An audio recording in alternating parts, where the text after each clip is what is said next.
Welcome back. I'm Paul Graney.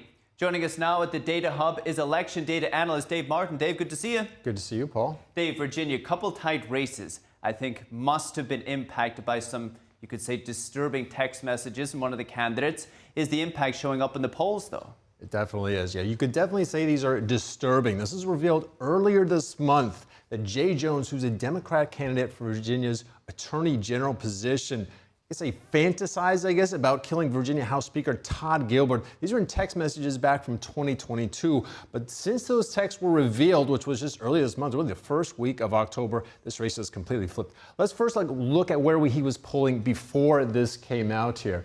Here we go. Choice for Attorney General, September 2025. Jay Jones at 49%. Meanwhile, incumbent Attorney General Jason Miyares at 44%. So Jones with a 5-point lead here in September. Now, fast forward 1 month and one scandal later, this is completely flip-flopped. October, though, completely changed. Jones is, again, RCP average of 8 polls in October. Miyares now with a 3-point advantage. So that's an 8-point swing in just 1 month here, completely flipping the race. Now, I will point out Jones is within the margin of error in 4 of these 8 polls that are included in the average, but he does not lead in any of them. So quite the scandal here. Okay.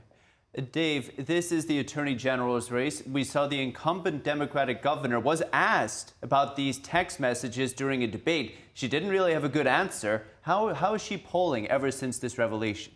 Well, ever since this revelation, for sure, it's definitely changed them. And let's actually take a look at a poll about how people feel about political violence here.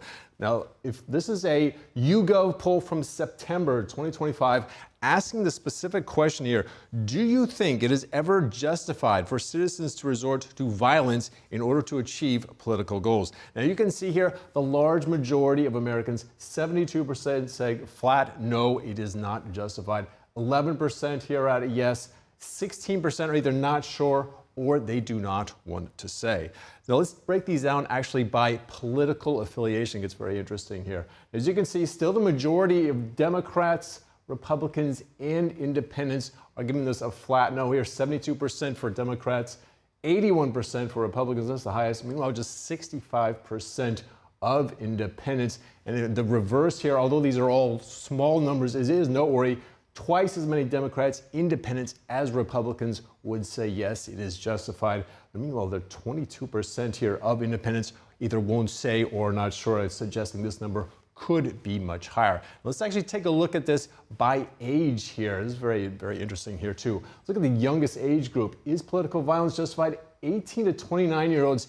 Just 52% said a flat out no. Meanwhile, 20%, that's about 1 in 5, say yes.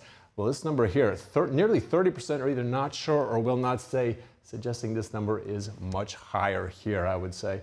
But of course, as they get older, this 65 and older group, 89% say no. So some very interesting numbers here. Why do you think this is, Dave? Did they give an indication why the younger people are not sure or won't say?